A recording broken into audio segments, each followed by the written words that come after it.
history or destroying it, and that's a false narrative. All of these sites celebrate and enhance telling the story, but in different ways. Obviously, some keep more of a structural foundation. Of course, it's covered up.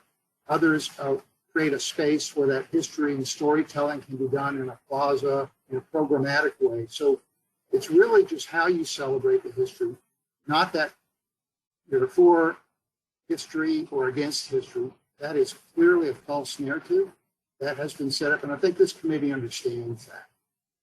We are proud of all 8 of the options, but they all have pros and cons that we clearly lay out in the presentation, and I hope your committee kind of weighs in on that.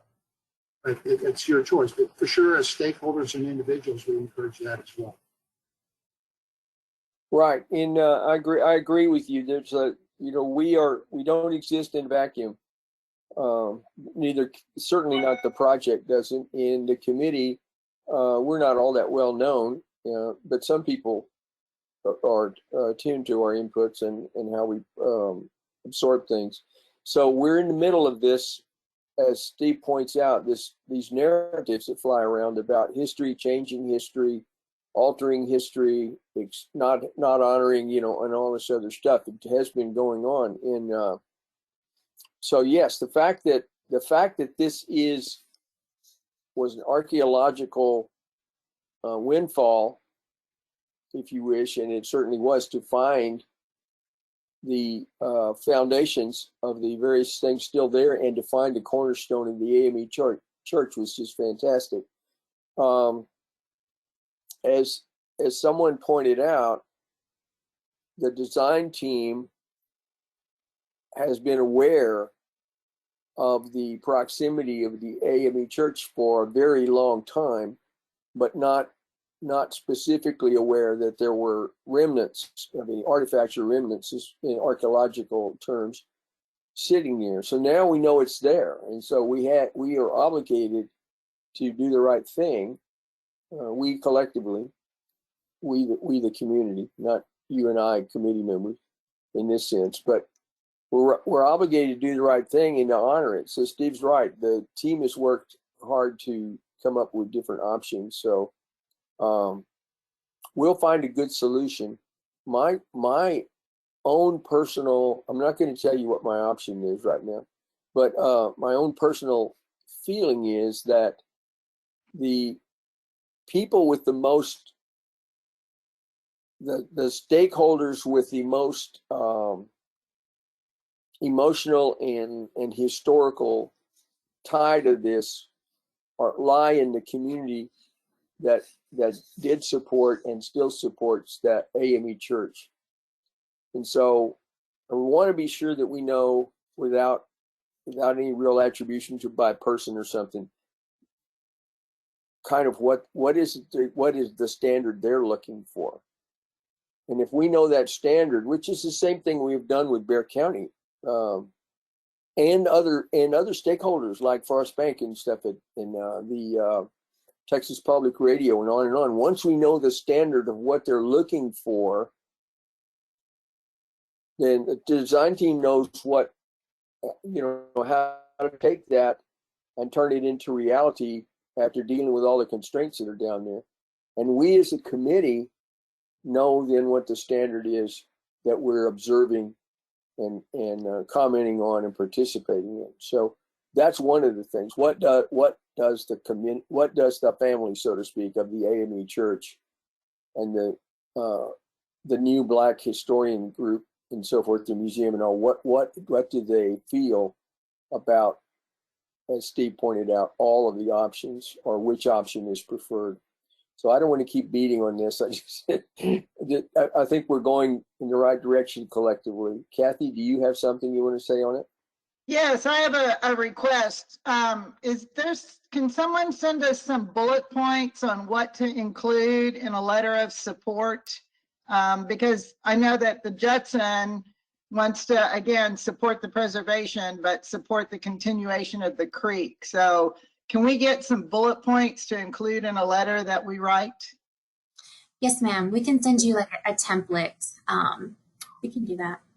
And Kathy, Yeah, I that's would a good encourage idea. you to make sure your neighborhood knows that all options are preservation.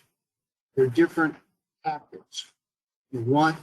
Each tactic preserves a certain percentage of the slab, but I don't think the community understands the slab will be buried under 3 feet of dirt. So you're celebrating it, you're not actually restoring anything. So whether you celebrate it through a programmatic plaza or you have the space up above and you interpret the slab, but they're all good. We're going to have storytelling, interpretive on all options. So it's not a how we preserve or not preserve it. All 8 options do it, but in different ways. And so we're trying to change that narrative because we're seeing in the paper things like erasing history, not respecting African-American history, and those are false premises. So we're saying all 8 options are good.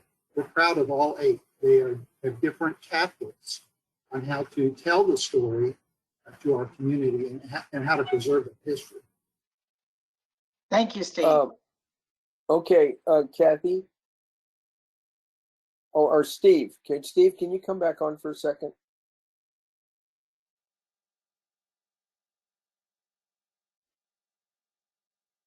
Yes, sir. Yeah. Can you explain, please, to us, because this is the question that I know sort of about some of this, but I'm not an archaeologist and I'm not a preservation expert. Would it be customary, or is it the desired course of archaeology and preservation in a case like this to bury the foundation, the AME foundation, in order to quote unquote protect it from further deterioration? Is that why it's all going to be buried? Yes, that's the standard practice of preservation. I think that option 1B did have some sort of visual to where you could see the slab, but we've been told by experts that generally doesn't work. Water gets in there and damages those foundations. So yes, the standard practice of preservation is to bury. And so it would be buried. We would interpret the surface with tiles or signs to tell the story of it. You're not going to actually see that slab. Also, I want to just point out, we took out the San Antonio Conservation Society to show them and explain the 8 options. And we totally understand why a community position will be full preservation as a knee-jerk reaction. When you walk people through the pros and cons, what will be given up, how do you want to tell the story? Is it with the slab that's buried, or with it programming or history? Can we name the plaza after a certain organization? We have opportunities in Black History Month, which is February, to have programming around that history. And I think we saw I was happy to see kind of a moderation of the position. Many of you maybe know the Conservation Society went and changed their position, option C3, which is a partial demolition, but a partial keeping up. So they took a moderated position, which is, to my point, I think all extremes here are just hyperbole and false narrative. So we are proud of all 8 options. And so it's not a matter of we are going to preserve or not. We're preserving it. It's how do we tell the story going into the future. Okay. Yeah, that's. I wanted to make sure that we discuss that piece of it to make sure that no one has hopes or understandings that are not within the parameters of what the Corps and the archaeologists and what the preservation experts are trying to do. I think, like you said, Jerry, it was a blessing to find the foundation. We didn't know it was there. We knew the location, what had been there. Until you dig the dirt, you don't know. So it's a blessing, and it's a culture part. And so, yes, it's caused a delay in the project, but it's an opportunity to tell that story and celebrate it. It's just, how do we do that? But I want to be clear, the foundation won't be there for people to see. There is no structure, and a lot of people don't understand that. So we believe that, 8 options, and a lot of competing interests. There's flood control, there's economic development, there's storytelling and creating a public place for the plaza, but there's also the architecture and archaeology.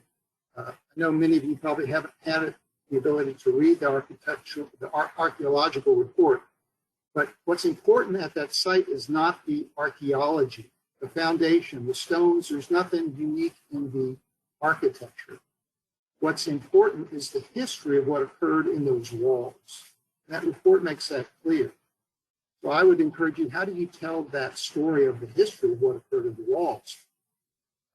The walls are important, but they're not as important as the history of what the story I'll tell is like that building that Lincoln slept in that building.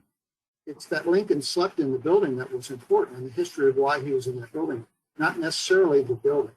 So that's not unlike what we've got here. I'm not saying the archaeology isn't important too, but the most important part is the history. So how do we represent and respect and tell that history is what we really think people should focus on, and all 8 options can do that. Okay, that's good. So we'll just keep on zipping along. Patricia, did you have something you want to add?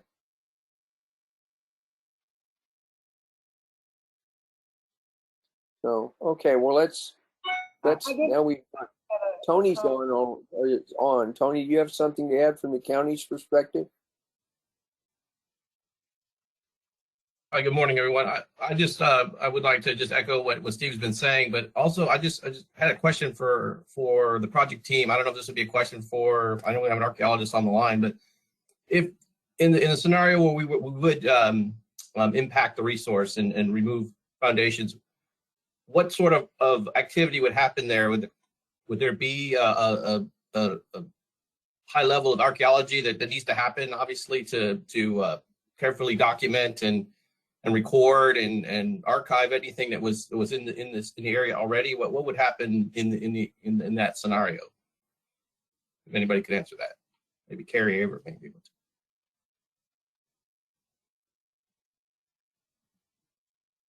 Okay. Well, maybe Christine will address it when we start through the construction piece then a little bit. One other, I don't know the answer to that, Tony. There may be some, if we have to demo part of it, I imagine there would be an archival piece. I'm not certain of that. Carrie or Christine can weigh in on that. We do kind of need to hear what people want on the cornerstone. No matter what happens, that's a big question out there too. Right. I think it would be important to uncover the cornerstone and maybe see what's been put in there. But I think the Corps asked that question. I think your committee might want to weigh in on what do we do with the cornerstone, whether we fully preserve or partially preserve. Would those documents be something worthy of trying to retrieve and tell the story of those documents as well? Well, Steve, is it possible that since everything's going to be covered up, et cetera, is it possible that the cornerstone itself can be taken out and gifted to the existing AME church? Yeah, and let me be clear, on all 8 options, the 2 corners up by the street are staying. So it's really a matter of can we take out 1 or 2 corners to make the plaza or not? Everything except full preservation does take out a percentage of the foundation. And Okay. yes, I would think, I'm not a architect.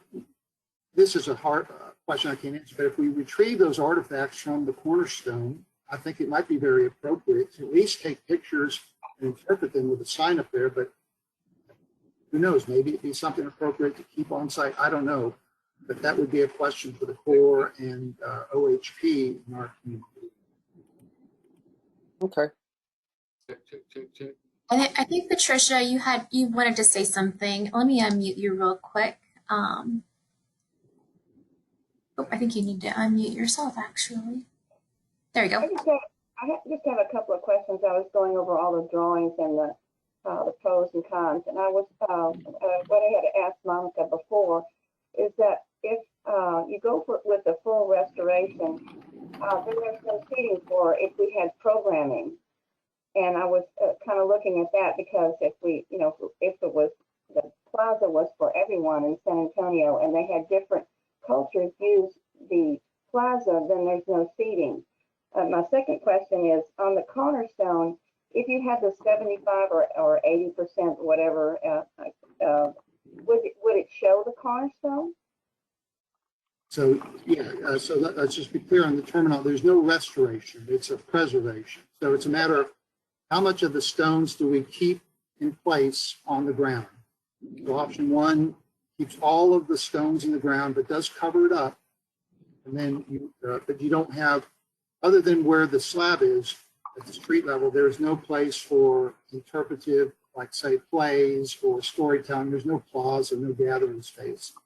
Middle options do create a lawn that you could have some minor events, but of course the options D and E create the full plaza for interpretive dance and cultural events, but they preserve the least percentage of the slab. But in all cases, the two corners along Cameron are preserved. So option C, remove one corner, and I forget, there's a couple options that start taking out two of the corners. And we're talking about towards the creek, those two corners. All options keep at least two of the corners. Okay, on the corners, would either corner show the AME cornerstone? Yes, the cornerstone is on the street corner along Cameron in the northeast corner. And all options keep the cornerstone. Thank you. They all keep the cornerstone, but we'll never see it. Correct. It's buried. Correct? Yes. Okay, so what I was saying is if Hello. it turns out, and I know Carrie Averitt wants to talk about this too. So probably the most important stone that's down there, since we're not going to see them anyway, is the one that says AME on it.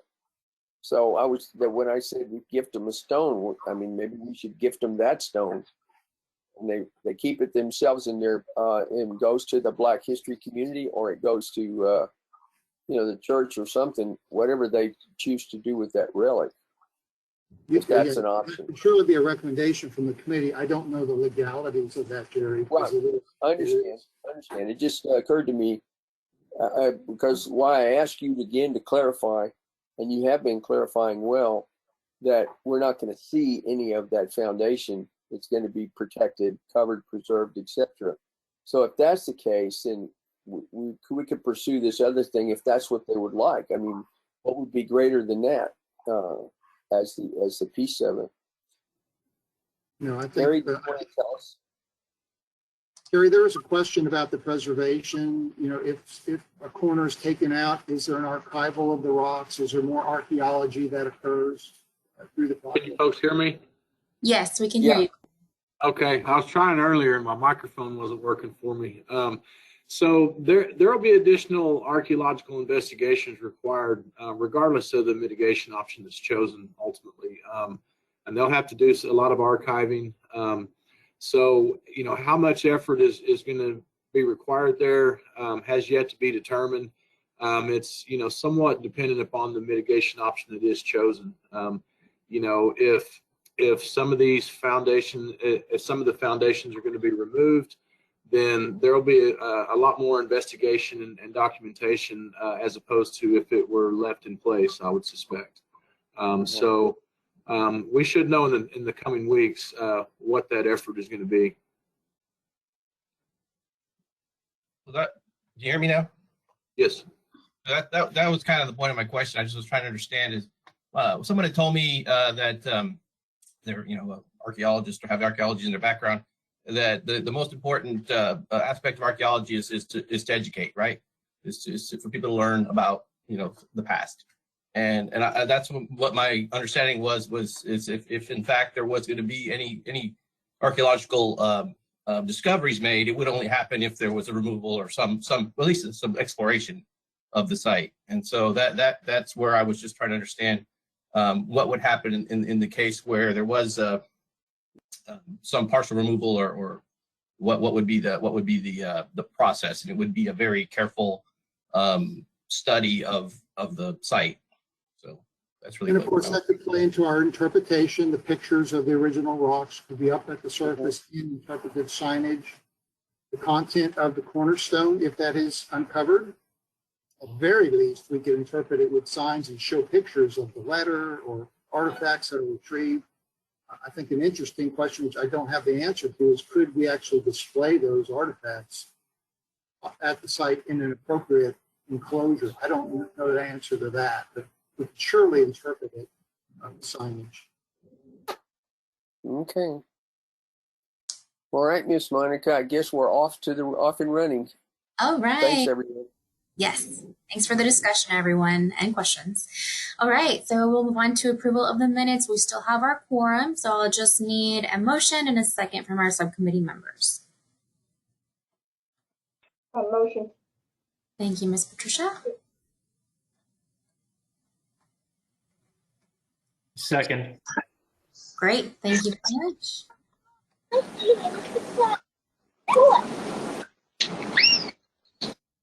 There we go. Okay, so now we're going to move on into our presentations. We will have Ms. Christine Clayton report on design and construction activity. Go ahead, Ms. Christine. Thank you. Next slide, please. So I'll keep this one brief. We really wanted to focus more on having a discussion about the archaeological site, which we have. So I'll just make this part kind of brief. As you mentioned, we have a second archaeological site public meeting on Tuesday at 6 p.m. Please participate. We encourage everyone to participate or to go online on our website and see the recording. Look at all the information. We have this here. I know we've been sending email blasts to the subcommittee, and we'll be sending another round with the information just so you all have that handy. Next slide, please. And really, phase 1.2, the archaeological site is really kind of the big driver right now in that section. There's still some work going on Houston Street, but the archaeological site is really kind of driving that schedule right now.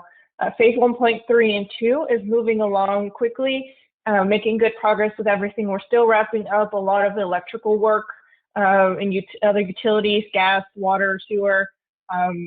So we're still seeing a lot of that work here going on, particularly down in phase 2. We're already starting work on Culvert Park. We're adding culvert to the existing ones. So they're working on pouring some of those slabs. One thing I did want to note is we're making good progress on Alamo Street. And the last I'd heard this week from our contractor is they're expecting to complete the southern half of Alamo here in April. So sometime maybe late April, early May, you should be expecting possibly a switch of traffic. We'll move everyone over to the south side and get started on building the north half of Alamo Street. So keep an eye out for updates on that. We are starting some work also on Guadalupe. We're installing some more CDS units there this coming week. So we have a lot of work going on in the streets and putting in all our utilities. Next slide, please. So I wanted to touch base a little bit more on phase 3 and 4. So we're really ramping that up. Design has started. We're still in the early phases, but we now have a rendering that I can share with you guys. I just received this week. We're still working on it. This is still a draft. We're setting up meetings with all these property owners to discuss this with them. So there might still be some adjustments as a result of those meetings, but this is kind of our first run at it. As you can see, we're really just focusing on keeping it very natural, more in line with what you see in Mission Reach. So we'll have one paseo, and it'll be on the west bank. It'll be more of a higher paseo. And on the left is the railroad bridge that we will be replacing. We're working with Union Pacific now to coordinate that. We've executed those agreements now. So we're getting our design team started on that design. That really will be kind of the schedule driver for this component. And as you can see, we're going to have the paseo go all the way to the connection to the trail on Alazon. So from the inlet structure all the way down to the confluence, still have one long continuous stretch of the paseo. So we're really excited about wrapping up that connection. Next slide, please. And this is probably the one that's changing the most from kind of week to week is the phase 4 layout. We've had a few iterations and, a lot of phase 4, pretty much all of phase 4 is very dependent on property that we obtain from the hotel. So their input is going to be important in helping us guide this layout. This is the layout that our team has put together based on, trying to minimize impacts to the hotels, to their parking, trying to add as much green space and buffer between buildings and parking as possible, and still allowing for some LID features. You see on the right of the green space near El Paso, it's kind of a little pool, but ovalish shape. We're hoping to put some LED features there. Kind of more towards the middle, you see another circle. That'll be more of a landing space. You might have some seating, another LED feature. So a lot of it is going to be focused really on just having the trails and a lot of greenery and landscaping there. Much simpler than what you're seeing in phase 1.1. Moving into 3 and 4, the focus really is keeping it natural, much less hardscape than you see in phase 1.1 or 1.2. Still looking for opportunities to give Carrie Brown some spots for art. She already has some ideas on potentially doing some temporary art. Maybe we can highlight the creek underground somehow at the surface. So I know her wheels are already spinning with some great ideas. So looking forward on finding some locations for her. The item, I'm not showing it here because that one is still up in the air, is the final piece of phase 4, which is from El Paso down to Guadalupe. We're still trying to figure out what the best route for us is. We have the option of either going on the east bank or the west bank. So we're still doing some value engineering and looking at what's the best route for us. So that's why I haven't showed that yet. But we're reaching out to all the property owners, letting them know we're coming and starting the conversations with them for all this property acquisition as well. Our 60% plans are expected in April, and our final 100% plans are expected August 20th. And construction will be beginning, shortly after. So it'll be here before we know it, and we'll have every section of San Pedro Creek under construction. So that's very exciting. Next slide, please.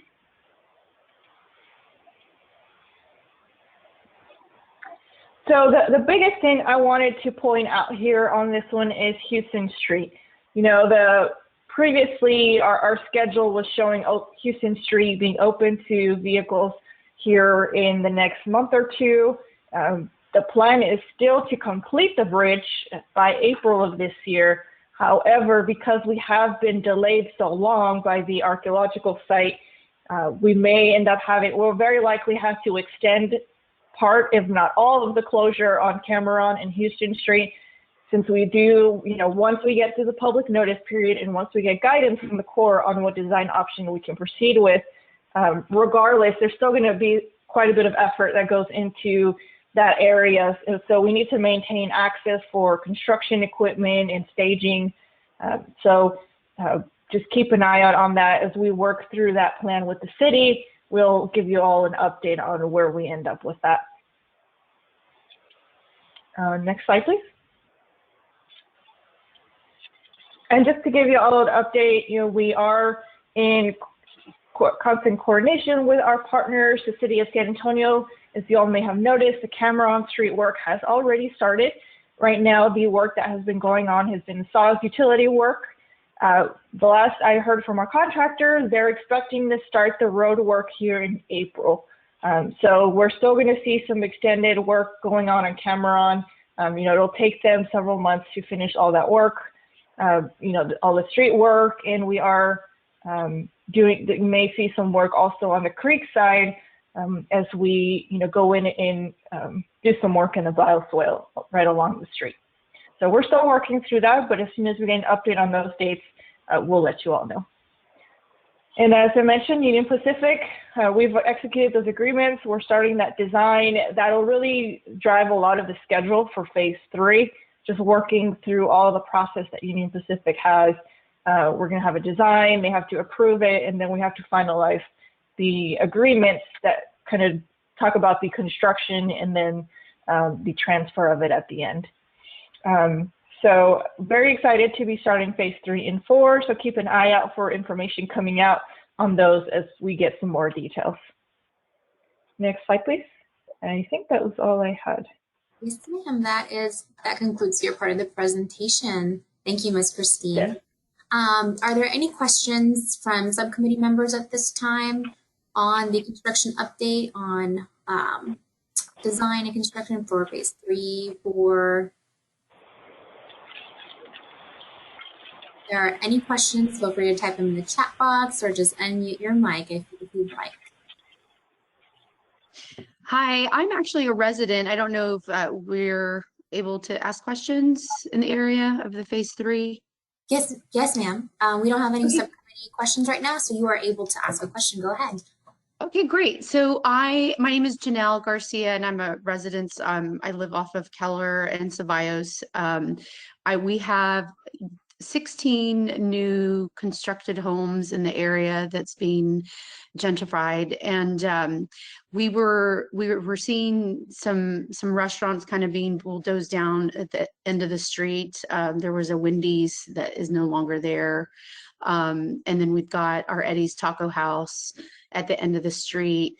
Me and my husband are also fixing some of the homes in the area and have some properties down here. And so just as we start to invest within the area and also live in the area, is this area going to be, as far as the creek, is there going to be plans for restaurants, or is it just more of a trail that will kind of go through our street? Is there a little bit more information about what the plan is in addition to the river?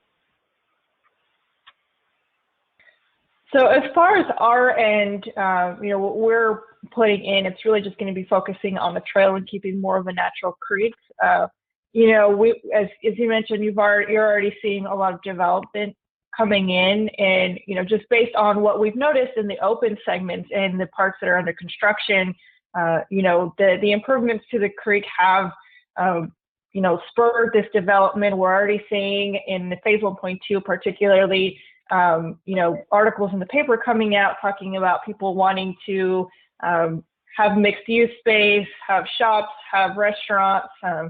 So it wouldn't surprise me if you start seeing that in phase 3 as well.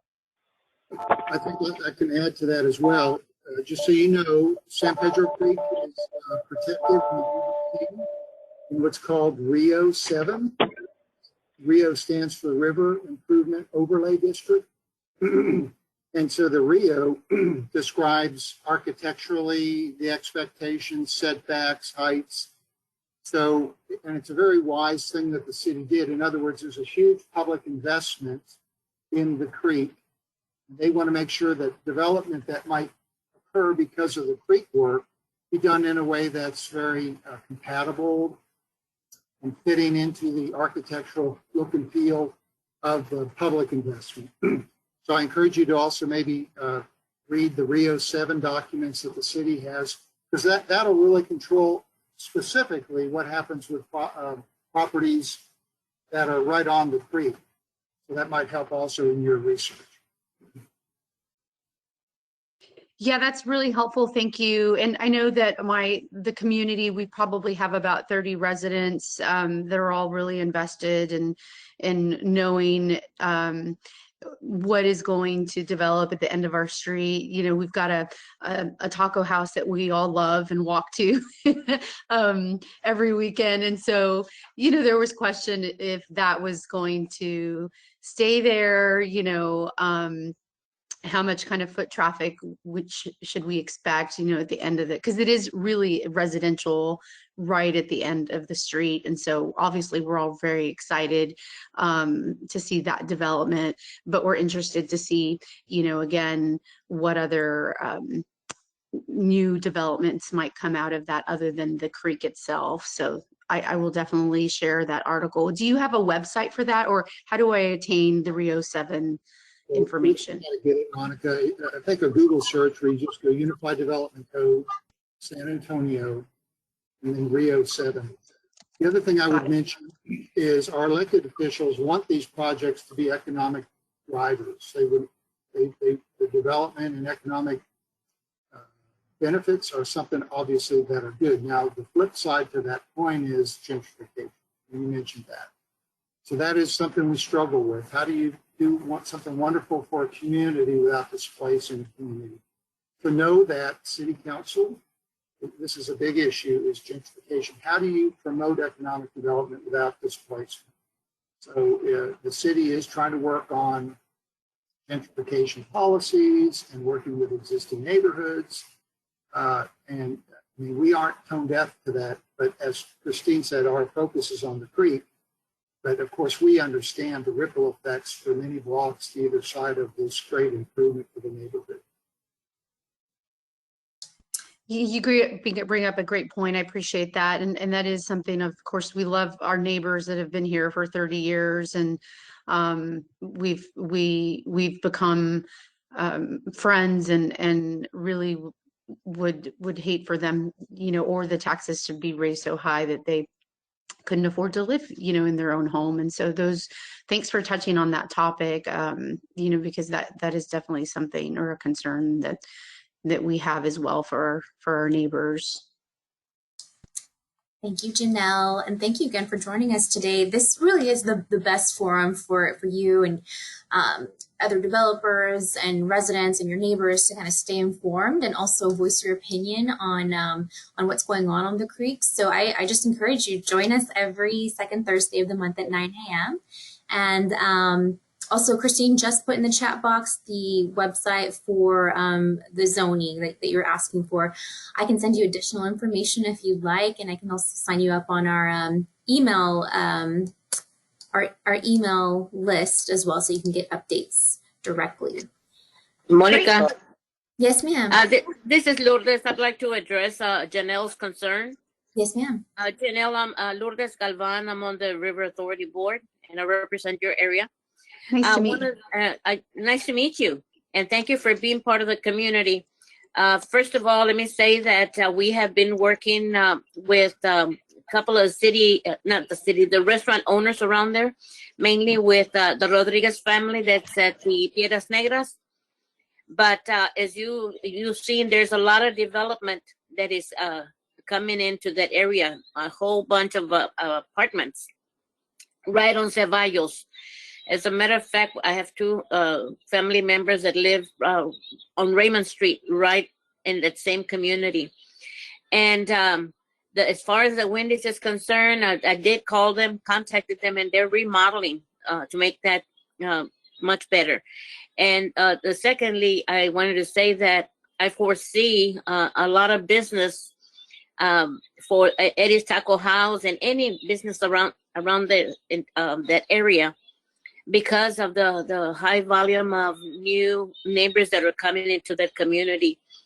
And we're going to stay on top of it and make sure that, we've got the trails coming in through there under the Ceballos Bridge by Piedras Negras and McDonald's and that area. So we're going to see a lot of traffic, both walk traffic and of course, vehicles. But I wanted to let you know that we're on top of that, and we want to make sure that we preserve as much of the community as possible. And I know you're concerned also about the taxes. I know my family has concerns about that also. But I want to thank you for joining us this morning, and you can reach out to me whenever you have any questions. And I appreciate you being here this morning. Thank you. Great. Thank you so much, Lourdes. Nice to meet you. Appreciate your help. Thank you. Monica? Yes, sir. Okay, well, Janelle, thank you for joining us. Are y'all still part of the Lone Star neighborhood? Are you considered that? Yes, we're considered the Lone Star. We run parallel from Ceballos, so we're on literally Eddie's Taco House is right at the end of our street on Keller. Right. Okay, the reason I asked that is because we did even have for some time a Lone Star neighborhood member on this committee. And that person whose name, I can't recall her name right now, but she has not been with us for quite some time. So it's great to have you there as a member, because we realized in the beginning when we were looking at the pathway of the creek, and when it was first, where the phases were first defined, and we talked about, in general, the concept of how much of the creek would have hardscape and how much would try to be as natural as possible. So you have something that's not on this creek development that much, and that is as much natural as possible down there. So that's a wonderful thing. There's a much larger study, and I've seen the pieces of it. I've never completely read it, but there's a much larger study on housing, the city housing study. Are you familiar with that? And especially affordable housing? Not the study itself, no. Okay. Well, there's a guy close by you named Jim Bailey, and he's with Alamo Architects, and they're over there on Flores, where Flores and Nogalitos branch off at that little corner close to the pecan company and all that. So he and a number of people have been working for quite some time on the affordable housing, on housing in general, affordable housing, and they're addressing things like gentrification and displacement, which happens, because of that a lot of times, and people not being able to pay their taxes and all that. So there's work going on, and there's something I've seen recently that they're talking about some more of it. So you may find someone that wading through these documents is not easy. Even the Rio 7 that Steve Graham mentioned, when you look at the document, don't be intimidated by it at first, because it's thick. But what it says is that it treats the segments of the creek differently, so that it takes into consideration what you would have to do behind the governor's palace versus what you would have to do down where you are, because behind the governor's palace is just jammed. There's very few options, and the constraints down there have a lot to do with mass, large buildings, and how close they could be, etc. When you get down into your area, it treats it a little bit different. So I would encourage you to do all that. We are not unaware, and we are concerned, as Lourdes Gavan pointed out, about what's going to happen in the course of getting more economic development into the areas. It's happening everywhere. It's happening in Five Points. It's happening in Tobin Hill. It's happening in I can't think of its name right now, Dinwiddie Hill and places like that. It's happening, and it is a function of the integrated process of land sales and development, appraisals, the appraisal district, and how it works, and what its options are, and then how that's transferred into taxes. So it's a bigger problem than the creek in that sense. So anyway, welcome, and we strongly encourage you to be with us all the time. Christine and the committee members. Committee members, are you receiving the updates from the downtown development on Cameron and Commerce when they send them out? I wonder. I do. I don't know if it's just because I have a big mouth, or how I'm getting them, but I'm getting them direct. They don't show the the other people on the email are not listed, so I have no way of knowing that. But they're great because they give us the details. Block, for instance, on Cameron, it gives you what they're going to do in what order. Lola's here. No, she's over there. Yeah, let me mute. There we go. So anyway, if your committee members are not getting those for some reason, then we should, Monica, I guess we need to sign them up somehow if they want to get them, because they're not super laborious to look at. They're pretty straightforward, like our construction updates are, that come out almost every Friday. So that gives you an idea of what's going to happen on Cameron and in what order. Oh, okay. Sure. I will get with City Center Development and make sure that we can get our subcommittee on those mailing lists for sure. Yeah. Yeah, because I was happy to get one just, I think, 2 days ago on Cameron. Mhm. And it was very instructive. I sent it to Patty Radel too, so she could look at it. And then we discovered also then that Willie and the team at the San Antonio Independent School District, as y'all know, are working hard to get their new headquarters finished out this year. And so they're up to speed too, because Kingsbury has been, which is related to Cameron, has been trenched. There's a lot of trenching going on down there to take care of utilities in, a variety of utilities and all. So anyway, it would be good for us. So committee members, anyone else have any questions of Christine? Okay, thank you, Miss Monica. All right. All right, everyone, thanks. So now we'll move on to Miss Carrie Brown's public art update. So go ahead and take it away, Carrie. Good morning, everyone. I've just got a few quick updates for you, so jump right in. First is one of our permanent projects in phase 1.2. This is Stream by Adam Frank. We were out there last week doing another test of the water wall. The image that you see here, it's a little hard to read, what the test actually looked like in a still image, but I just wanted to show this one to give you a sense of the scale as well as the color that we're getting from the light as it reflects on the water. So we've come to a solution, which is great. And so now the design team is just working to get that into the drawing so that we can proceed with the fabrication of that water wall. As I mentioned last time, the microphone sculpture itself is complete. It's being stored by Adam. And so when the site is ready, we'll be ready to install that.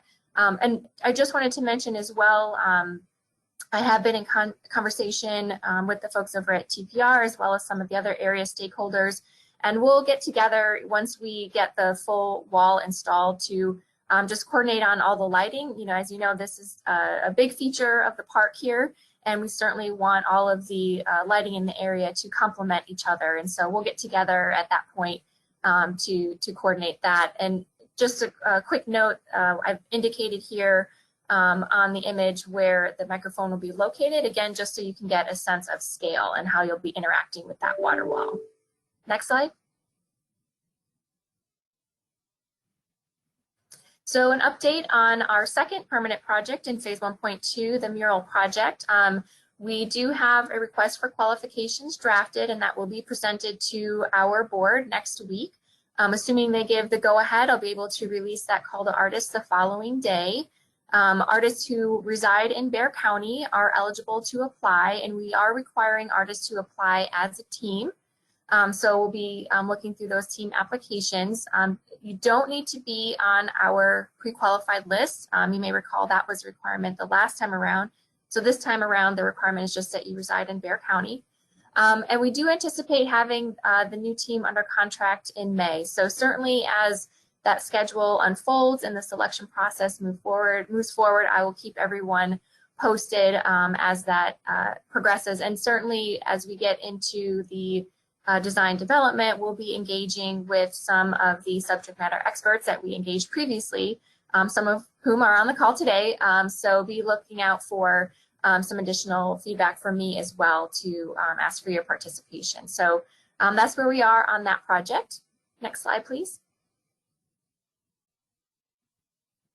And then I wanted to mention an upcoming request for qualifications. Actually, this will be a request for proposals for temporary installations in phase 1.1, the open part of the park. The images that you see on the right are just potential areas. You may recall we did have a temporary installation at the plaza at the end of last year. And of course, we've had our temporary installations in the creek channel itself.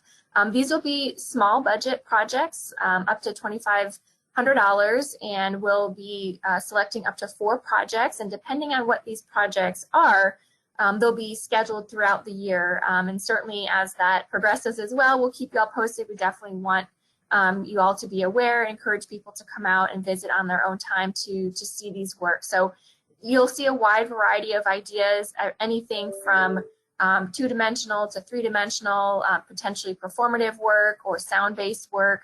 We'll certainly have guidelines in there so that the site is protected, and we'll work with our WPO staff to ensure that there's no damage caused by the temporary works. But we're keeping it pretty open in terms of ideas and really looking forward to what artists would come back with for proposals. Next slide, please. So I just wanted to go over quickly some of our upcoming events. Of course, these are all still virtual. They do premiere on our Facebook page, but you can also see them on our YouTube channel. And I've said before, we're working to get them on our website as well. We're continuing with Monday Night Yoga. That will remain virtual through the end of June. Our next Creekside Chat, it will be with John Mize with Ford, Powell, and Carson, who's the architect for the new phases currently under construction. So we'll get a sneak peek of that. And then we have our next Fit and Flow series with YMCA of San Antonio. And we'll be doing a membership giveaway as part of that as well. And then we're collaborating with the River Foundation for World Water Day on March 20th and 21st. We're putting together a joint scavenger hunt. And so when we've got more detail on that at our next meeting, I'll be able to share that with you. So again, encouraging people to come out, enjoy the park on their own time, and certainly practicing social distancing and other safety precautions. And then we'll have our next Get Creative on April 24th. Too much in my brain today. So we're working with a group right now to pin down those details. So at our next meeting, I'll have more to share on that event. And I believe that's my last slide for today. Yep. So happy to answer any questions. Man, thank you, Ms. Carey. We do have a question from subcommittee member Andy Rodriguez. I think she just left, but her question is, what is the estimated date of completion for the water wall?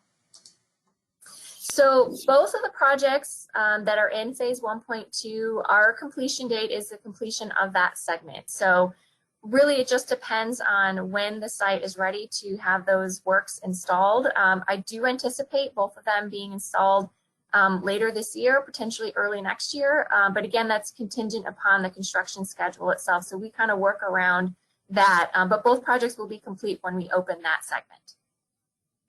Thank you. Jerry, Okay. did you have a comment or question? Yes, I do. Thanks, Carrie. Also, Christine, I failed to thank you for your work today. So I'm always so happily impressed with you. Staff Thanks, Jerry. Going back to the water wall, Carrie Brown, can you put your visual up again for the water wall? I want to ask you a question about how big it is for a second. Can you do that, Monica? There you go. How far to the left does it extend? Will it extend? So it extends the entire length. So it'll be approximately 250 feet long. All the way to the end of the cantilevered parking for pinners. That's right. That's going to be so fantastic. I mean, it's just going to be so fantastic. It's going to be to have that interactive thing that occurs, and it's almost alive. Since it's moving water, it's so alive. So it's going to be just, in my opinion, a very remarkable piece of art. And it's a great thing to showcase. So congratulations on this design team and Carrie Brown's diligence in getting this thing done. The second question was had to do with the art, temporary art on the along the creek, your other project, and that was, have you thought about a Day of the Dead thing? We typically have that. Yes, so we have internally been working to incorporate events around that holiday, not just at San Pedro Creek, but other areas that we oversee along the river. And with the temporary installations, one thing that I'm kind of kicking around as an idea is to propose holidays like that, or significant events that artists could respond to specifically. So in other words, we may get a proposal that could be installed at any time, but we also might get a proposal that would be specific to Day of the Dead and installed, at that time. So, excuse me for a second. The lights in my office turn off if I sit still too soon or too long. So yeah, so those could be parameters in those temporary projects, absolutely, because I think there's a lot of potential there. I do too, because the focus, and because we didn't have the creek, an operational creek like this, the focus had been places like La Villita, and I don't know what Hemisphere is going to do someday in their park, but it seems to be, over time, it seems to have been more focus where La Villita has temporary art for the Day of the Dead that's up on the light stands, light poles, and all that kind of stuff, and large pieces that are bright and everything. A lot of those pieces have been created. They still exist. They're sort of stored, and they're owned by artists, not necessarily the city. So we have the option, certainly. It would be a thing that would draw more people over here on our side as we're going along in the area where you can have a lot more people. So it just occurred to me when you said that, wow, that there's an opportunity for us. Anyway, that's it. So we're looking forward to seeing the other pieces. Oh, the other thing was, and Steve Graham was talking about interpretation and programming for the area where the what we were calling the entertainment plaza for now, just a name for it. And depending on the footprint, it is certainly possible that we could at some point raise money on the side and then put some sort of permanent art mosaic or something up there that attracts people's attention to the significance of the site. Because if we have the two things that, if we had reconstructed artifacts, they would attract people's attention, but we're not going to have that. If we have the storyboard there, and I'm not using the right term, but the one you walk up to and you look at with photographs and stuff, it may not be the magnet that gets somebody there. So what I'm saying is, maybe if you have a mural or something which is designed to pull you over there, and then you have the storyboard and plus the electronic links, then you have this, much more to deal with. But if you only have a plaque or a storyboard, we have so much of that now in so many places. It's not just a creek, I mean downtown. It's easy to walk past them. That's all. So just a thought. We don't have to do it. This is Steve Graham. I think that's a great idea. If the committee or individuals on the committee pick an option that allows for future programming, say with a plaza or something, you can certainly recommend in your comments that there be some celebration, either with interpretive panels, artwork, even the naming of the plaza. We could have a name for the plaza that celebrates the history, whether it's African American or whatnot. So all of those can be things, but again, to your point, those really only occur if we have programming space. But we definitely keep that in mind as your committee might make suggestions and formal recommendations. Okay, great. Thanks. Good teamwork for everybody. Mm-hmm. Thank you, Jerry. Were there any other comments from subcommittee members or questions? Also, questions from members of the public, feel free to type in the chat box or unmute yourself now. Just give everyone a second or two. I have a suggestion, this is Patricia, along with Jerry and Steve, maybe showing a photo of the church as it was could be included. I'm sorry, for the site.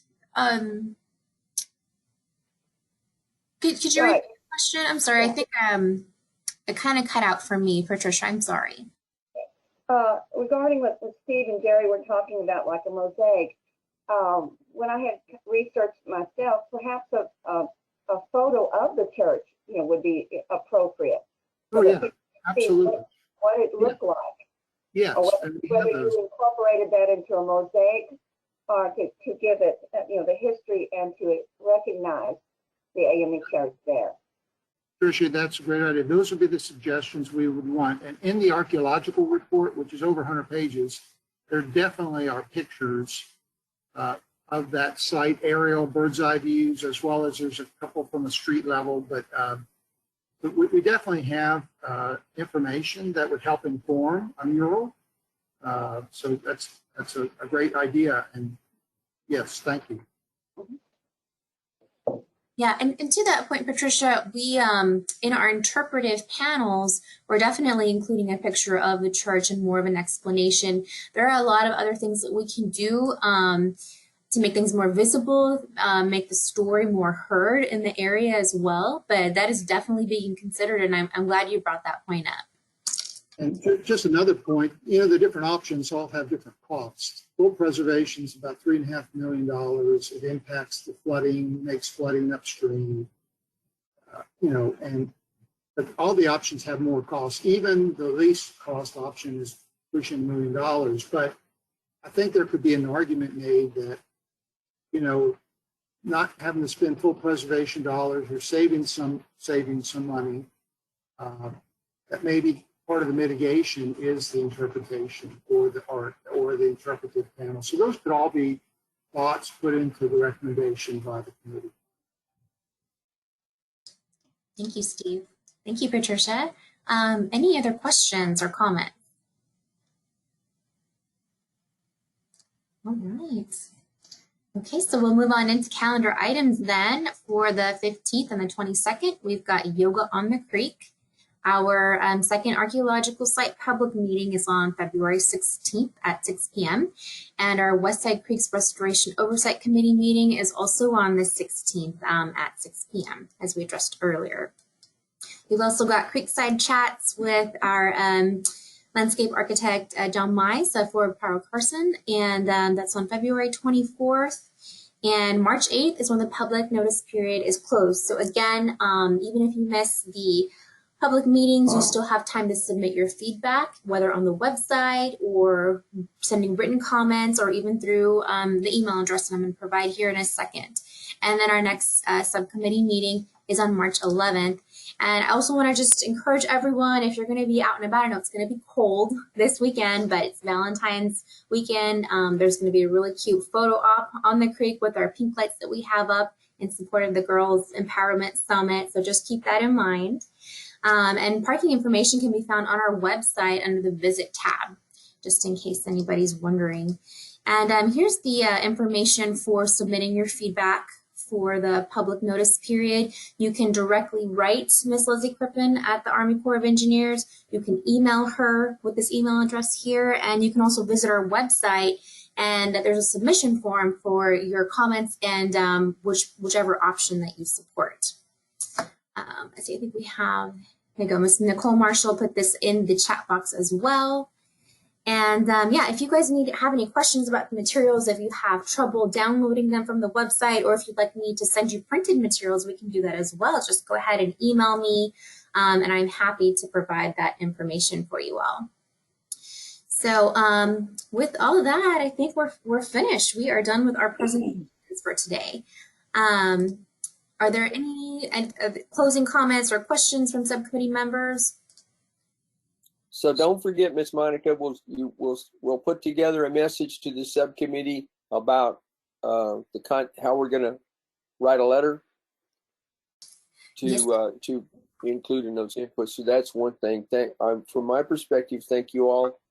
Again, I don't know what it's like downtown, but where I live right now, it's been raining straight for since about 8 o'clock this morning. Not heavy rain, but it's just here. So it's if we were still driving downtown and doing all this stuff in traffic and everything, it would be a lot different than it is right now. I really want to say again what a pleasure it is to work with all of you, and what a gift it is for Rosemary and I believe it's a great gift to be a part of something like this as individuals. Something that's that it's a lifespan or a lifetime or lifespan opportunity. So everything we do, even though we're not out there digging things ourselves, and we're not out there we don't direct, we advise, but everything we do is part of a gift that will last at least a lifespan. So that's it. Jerry, this is Steve Grant.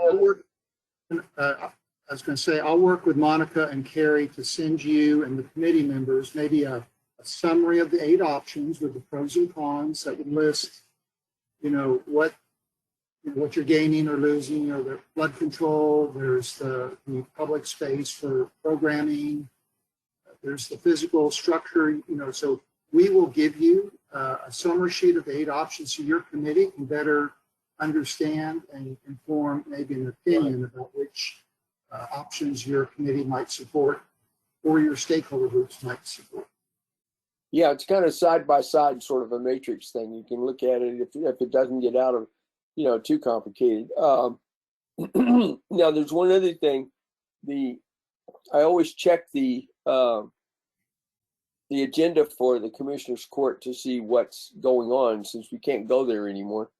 And I'm not sure since I didn't look at a video of the meeting itself, but one of the topics that's come up periodically is Bexar County's taken on the role to continue to work with the trail system and to address the other 3 Westside Creeks.